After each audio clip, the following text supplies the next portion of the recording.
ममता बनर्जी के सरकार में पश्चिम बंगाल में जो है आपको पता है क्या मिला है, अमोनियम नाइट्रेट मिला है जिससे कि बम तैयार होता है, ठीक है, बहुत बड़ा विस्फोट हो सकता है। अब आप बताइए, ठीक है मानते हैं हर जगह बीजेपी दंगा करवाए, लेकिन बीजेपी क्या बंगाल में पश्चिम बंगाल में जाके वहाँ अमोनियम नाइट्रेट रख देगा?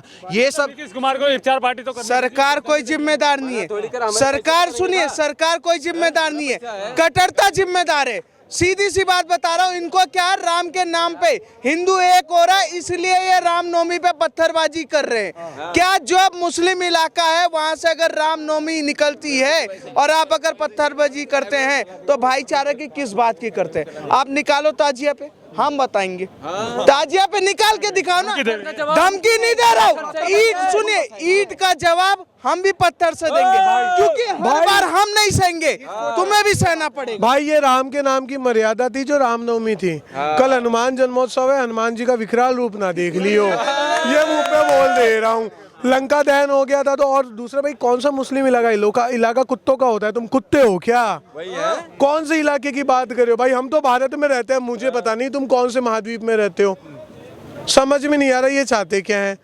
बिहार दंगों से झुलस रहा है और नीतीश कुमार वहां से मुख्यमंत्री इफ्तार पार्टी कर रहे हैं। गलत भाई साहब, इफ्तार पार्टी नहीं कर रहा है, वो धरने पे बैठा था लाल किले के बाहर, पीछे लाल किला का बैनर नहीं देखा, ठीक है, और लाल किले के बाहर धरने पे बैठा था, वो भी इफ्तार पार्टी कर रहा था लाल किले के बाहर धरने पे बैठ के। और थोड़े दिन में ना उसी के ऊपर लिखवा लेगा पीएम मैं हूँ, बस यही उसकी खुशी है। उसको पीएम बनने का शौक था, लाल किले के सामने आ गया। अगला स्टेज बनेगा जिसमें स्टेज के नीचे लाल किले का पोस्टर लगा होगा और ऊपर मैं खड़ा रहूंगा, बोलेगा मैं पीएम हूँ, बस हो गया। वो है ना अपनी संतुष्टि कर रहा है, उसको आत्मसंतुष्टि लेने दो, बात इतनी सी है। कह तो दिया ना, मैं जिम्मेदार नहीं हूँ, बीजेपी जिम्मेदार है, बीजेपी करवा रही है, मोटा भाई बता रहा हूँ भाई। मोटा भाई की जो बोल रहे हो ना, मोटा भाई ने आज ही एडवाइजरी जारी की है कि सारे स्टेट वालों सुन लो, हनुमान जन्मोत्सव की रैली में कोई भी दिक्कत हुई तो सारे स्टेट वालों की जिस जिस स्टेट में दिक्कत होगी वो स्टेट की सरकार जिम्मेदार रहेगी और सरकार जवाब देगी, और उसको ये आज ही एडवाइजरी हुई है। और दूसरी बात, अभी तो गृह मंत्रालय बोल रहा है हिंदुओं के घर ये बोलने लग गए ना कि जवाब तुम दोगे, तो बेटा जवाब हम मुंह से नहीं लेंगे, हम जवाब ऐसे पकड़ के लेना जानते हैं। सीधी सी बात है, क्योंकि तुम ना, सीधी बात है, तुम चाहे बम भले ही चला लो, बम का लाइसेंस ये होता है, भारत में तलवार के लिए लाइसेंस नहीं मिलता है भाई, ना लाइसेंस की जरूरत होती है। और जब गदा और तलवार निकलेगी तो तुम्हारे बम है ना वो तुम्हारे पिछवाड़ों में घुस जाएंगे। मुस्लिम भाइयों को खुले में धमका रहे हैं आप। भाई मुस्लिम भाइयों को नहीं धमका रहा मैं, देश विरोधी और हिंदू विरोधी असामाजिक तत्वों को धमका रहा हूँ। अगर ये असामाजिकता मुस्लिमों में है तो मुस्लिमों में सही, सीधी सी बात है। एक बात बताओ, कौन से क्रिश्चियन, मुझे एक बात बताओ, कौन से क्रिश्चियन ने बम बरसाया, कौन से बौद्ध ने बम बरसाया? ये साले मुसलमानों को दिक्कत क्या है भाई? और इतनी दिक्कत है तो वो तुम्हारा बाप टी राजा जब रामनवमी की रैली निकालता तो तुम्हारी औकात कहाँ चली जाती है कि साले अपनी मस्जिदों को भी है ना हरे नहीं सफेद कपड़ों से ढक देते हो, तो फिर सफेद कपड़े अपनी मस्जिदों के ऊपर क्यों डाल लेते हो? एक गुंडे से डर गए तुम हैं? और भाई सीधी बात है, अभी मुंह पे बोल रहा हूँ, अगर राम का नाम लेना, हनुमान का नाम लेना, अगर इसको गुंडागर्दी बोलते हो तो मैं नहीं भाई, भारत के 80 करोड़ लोग गुंडे हैं, तुम लोग कर लेना जो उखाड़ सको। कह रहे हैं कि शोभा यात्रा के नाम पे जो जय श्री राम चिल्लाते हैं ना, ये कोई हिंदू नहीं है, न ये मुस्लिम है, न ये सिख हैं, ये बीजेपी और आरएसएस के पेड़ गुंडे। भाई साहब एक बात बताओ, बीजेपी आरएसएस में क्या हिंदू नहीं है, मुस्लिम नहीं है, सिख नहीं है, ये क्या परग्रही आए हैं जो राम का नाम लेते हैं? अब ये सोचो, परग्रही भी अगर तुम्हारे हिसाब से परग्रही राम को जानते हैं तो तुम कौन से बाप की हरम में पैदा हुए हो? हमें भी पता है, खुद बोल दिया भाई कहीं ना कहीं इंडायरेक्टली मेरे भी बाप क्या पता हिंदू निकल जाए। सबके बाप दादा कि आप डीएनए चेक करवाइए ना, सबके बाप दादा किशन लाल है, तो जब किशन लाल है तो हिंदू राष्ट्र का इसलिए तो मांग तेज हो रहा है। और एक बात बताते हैं, हिंदू मुस्लिम का जब बात आता है, हिंदू मुस्लिम का जहाँ बात आता है, बताते हैं आपको, क्रिश्चियन ये खालिस्तान का मांग हुआ था, ठीक है, एक पाखंडी पंजाबी मांग किया था और जो अच्छा पंजाबी था सब उसको बॉयकॉट किया, सब पंजाबी आके बोला नहीं हम लोग इसके समर्थन में नहीं है, इसीलिए पंजाबी को हम लोग फिर भी मानते हैं। आप पूछिए हिंदू मुस्लिम को क्यों नहीं?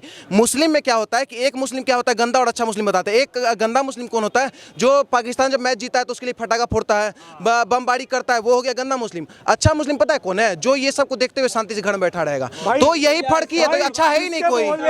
थोड़ा सा जवाब देंगे भाई साहब को। इस देश के अंदर जो मुसलमान रह रहे हैं ना, खैर कभी यहाँ दिल्ली में आज इस नवरात्रि में तो वो बना नहीं, पत्थर उन्होंने फेंका नहीं इस रामनवमी पे, पर पिछली रामनवमी पे दिल्ली में भी पत्थर फेंके गए थे।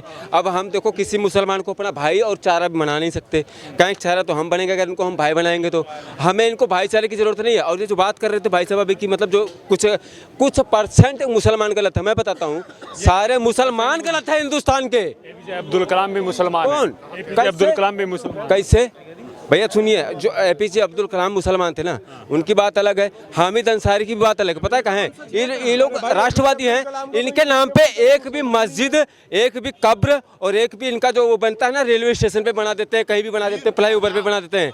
आजा क्या बोलते हैं उसको भैया, पीर।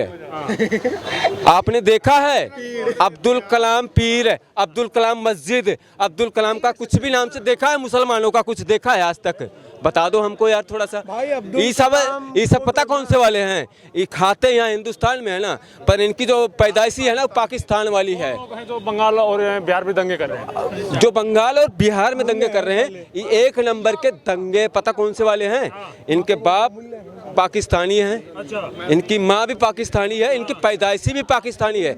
बस एक तरीके से जो महात्मा गांधी जी ने यहाँ पे हिंदू भाईचारे की बात किया था ना, सुन लीजिए ना, जो महात्मा गांधी जी ने यहाँ हिंदू भाईचारे की बात करी थी ना, मंदिर के अंदर बैठ के वो क्या पढ़े थे? नहीं यार, मस्जिद में पढ़ के कुरान पढ़ा था उन्होंने, ठीक है, मंदिर में पढ़ के बैठ के उन्होंने कुरान कभी नहीं पढ़ा था। उन्होंने मस्जिद में बैठ के, वो मंदिर में बैठ के कुरान पढ़े थे, मस्जिद में बैठ के कभी रामायण नहीं पढ़े। ये उन्हीं का देन है जो यहाँ पे गंदगी चल रही है आजकल।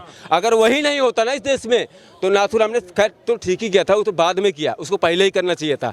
हम लोग तो खैर उसमें थे ही नहीं, लेकिन ठीक है उसने बाद में किया। सुन तो लीजिए ना, विपक्ष को नहीं सुना है, उन्होंने कहा तो ये दंगे करवा रहे हैं भाजपा RSS के भगवा गुंडे हैं। हाँ वो तो सही बात है ना, भगवा गुंडे आप तो होंगे ही होंगे भाई, पता है कहाँ होंगे। हमेशा हम पत्थर ही नहीं खाएंगे, पत्थर का जवाब हम ईंट से भी देंगे तुमको, और वो पत्थर में ना तुम्हारे पिछवाड़े में भी घुसेड़ेंगे, ऐसी जगह घुसेड़ेंगे ना, ऑपरेशन कराओगे डॉक्टर से तो गलत यही कह, सुन लीजिए कहाँ गलत है। जब डॉक्टर से ऑपरेशन आप कराओगे ना उस पिछवाड़े में कि ढेला गया क्या गया, तो डॉक्टर भी कहेगा भाई साहब आप इसका डेन नहीं मत कराओ, कहें कि इसमें जो गया हम उसको आप वो शब्दों में बयान वो भी नहीं कर पाएगा, मैं भी नहीं कर सकता। सबको चेतावनी बस एक ही शब्द में देना चाहता है, क्योंकि कल जन्मोत्सव आ रहा है, हम लोग राम बने हुए हैं इतना दिन से और अभी भी है, ठीक है, मर्यादा पुरुषोत्तम है, हम लोग मर्यादा को लेते हुए चल रहे, सहनशील है, सबसे बड़ा चीज़, और यूनिटी हम लोग में नहीं है। कोई हिंदूवादी संगठन बिहार में भी आपको कई सारा मिलेगा, लेकिन पता है गलती उसमें क्या है, एक संगठन निकालेगा सुबह में, एक संगठन निकालेगा शाम में, एक संगठन लेते निकालेगा, क्यों? फेम के लिए। तो हम ये कहते हैं हिंदू एकजुट होना चाहिए, सब एक साथ निकलो, ठीक है, पहला चीज़। और दूसरा चीज़, परशुराम बनने मत मजबूर करो, क्योंकि परशुराम बनेंगे तो कुछ नहीं देखेंगे आर पार, सीधा ठोकते चल जाएंगे। इतना तो क्लियर बात है भाई, परशुराम मत बने तो हम लोग बड़ा ये क्या बोलते हैं, राम जी बने हुए सहनशील हम लोग को, तो रिक्वेस्ट कर रहे हैं मत पत्थरबाजी करो, क्योंकि खुली धमकी दे रहे, धमकी दे रहे मजबूत। हम लोग की कहावत है टीट फोट है, ठीक है, जैसे को तैसा। आप अगर हम पे पत्थरबाजी चलेगा क्लियर बात है। हमने धमकी ये तो नहीं दिया ना कि आप 15 मिनट के लिए पुलिस हटाओ, हम औकात दिखा देंगे 100 करोड़ और 75 करोड़ में। हमने हमें ऐसी धमकी दी, अगर ऐसी धमकी दी होती ना तो जो औकात दिखाने की बात कर रहे थे ना कि आप पुलिस हटाओ, हम भी आज कर रहे हैं, वो तुम 15 मिनट की बात कर रहे थे ना ना भाई, कश्मीर तक दिखेगा। अगर यहाँ ऐसे डाल के खड़ा करेंगे ना तो कश्मीर तक, वहाँ तक, लाहौर तक दिखेगा भाई, और तुम्हारी शक्ल दिखेगी साफ साफ कि जो तुम कह रहे थे ना कि 15 मिनट के लिए पुलिस हटाओ, हम तैयार हैं, तुम हटवाओ। हम जानते हैं, हम लोग इसी पे आक्रोश है, जितना भाई इतना गर्मी में बोल रहा है, इससे भी आक्रोश इनका बोल रहा है हम ये कर देंगे वो कर देंगे, करेंगे नहीं, क्योंकि हम लोग इंडायरेक्टली कहीं कहीं हम लोग आदमीयता है, ठीक है, नहीं सुनिए, लेकिन करेंगे नहीं। लेकिन वो लोग बोलता नहीं है मीडिया में, जिस तरह हम बोल रहे हैं वो बोलेगा नहीं, ठीक है, डायरेक्ट बम फेंक देगा, घड़े में बैठे बैठे बम तैयार करेगा, ये और अपने आप फट भी जा रहा है, देखिए रहे। क्लियर बात है, भाजपा को भी इसलिए समर्थन करता है क्योंकि देखिए आतंकवादी हमला एक भी नहीं हुआ है, अगर कोई बम बनाता तो घड़े में ब्लास्ट कर जा रहा है वो बम, तो क्लियर बात है कि भाई बम अपने बनाओ अपने फटो। अगर देश को सकती, अभी आप सुने होंगे वो ट्रेन में जो रोक के जो है बम फेंका है, ठीक है, वो फेंकने वाला कौन था? शाहरुख और सईम कुछ नाम था, मुस्लिम। तो इसीलिए कहते हैं ना आतंकवाद का तो धर्म है ही है।